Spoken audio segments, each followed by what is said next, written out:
sommes le mercredi 17 septembre 2025 et l'on se retrouve pour les chroniques de Mercure, ta guidance qui t'aide à y voir plus clair si tu es au cœur d'une communication devenue difficile, compliquée, conflictuelle, voire inexistante, tel un silence radio. Cette semaine, j'ai effectué mon tirage avec l'oracle de la destinée de Lucie Cavendish.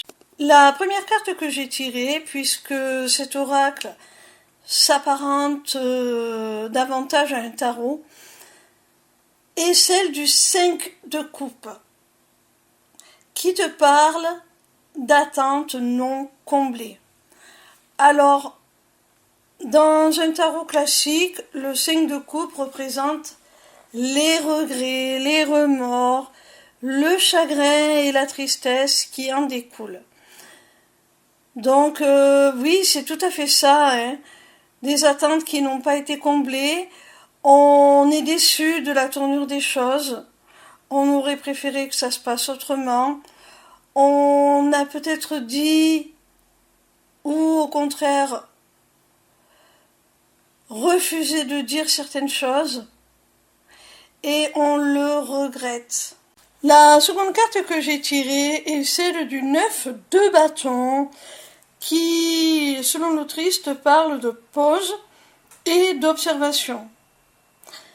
Alors, on a vu avec la carte précédente que vous aviez pu mal vous exprimer et que les conséquences vous ont causé beaucoup de remords, de regrets, de chagrin. Et pour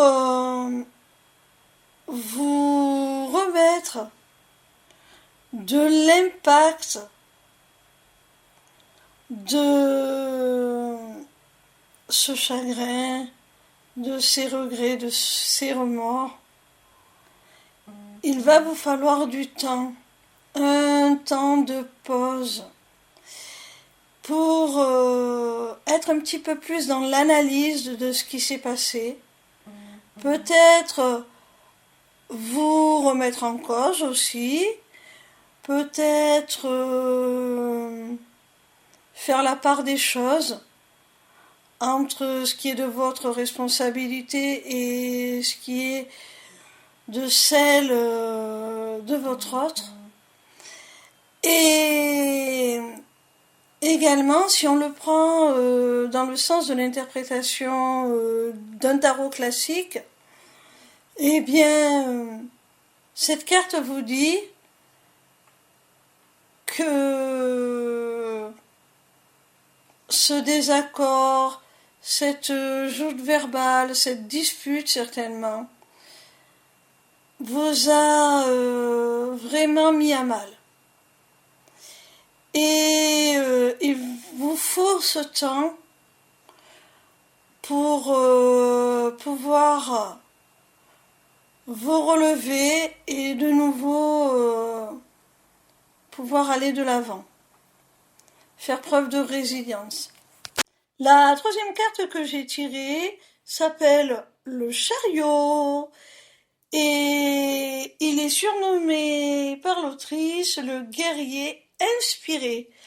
Alors, dans le tarot classique, le chariot représente une évolution rapide, une progression rapide, un triomphe. Donc après cette pause, où chacun se remet un petit peu de ses blessures dans son coin, eh bien, les choses vont évoluer favorablement. Ça va aller très vite, ça va bouger. Il y a l'idée de mouvement et il y a surtout l'idée de triomphe, de victoire. Vous allez réussir vraiment à vous mettre dans cet élan qui va vous porter l'un vers l'autre pour arriver vraiment à trouver des solutions et à triompher de ce qui vous a opposé. La quatrième carte que j'ai tirée s'appelle le Soleil et l'autrice en donne l'interprétation suivante. Elle l'associe aux notions de prix, de camaraderie et d'affection. Alors, pour moi, le Soleil, c'est oui l'affection, la tendresse retrouvée entre vous. Le prix, c'est en définitive la récompense.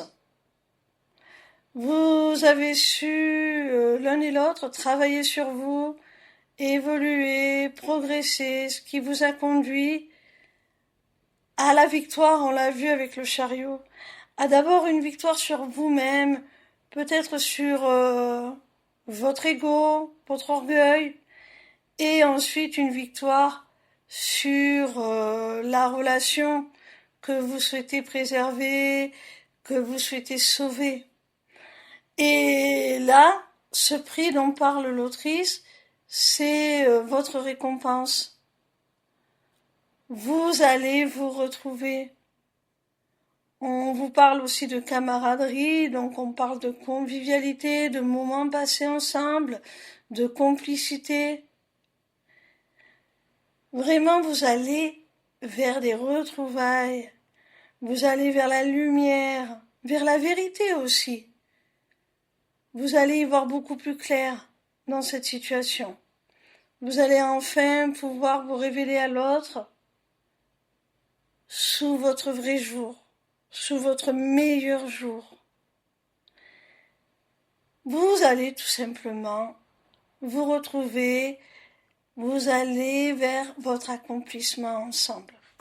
La cinquième et dernière carte est celle de la tempérance qui te parle d'équilibre et d'harmonie.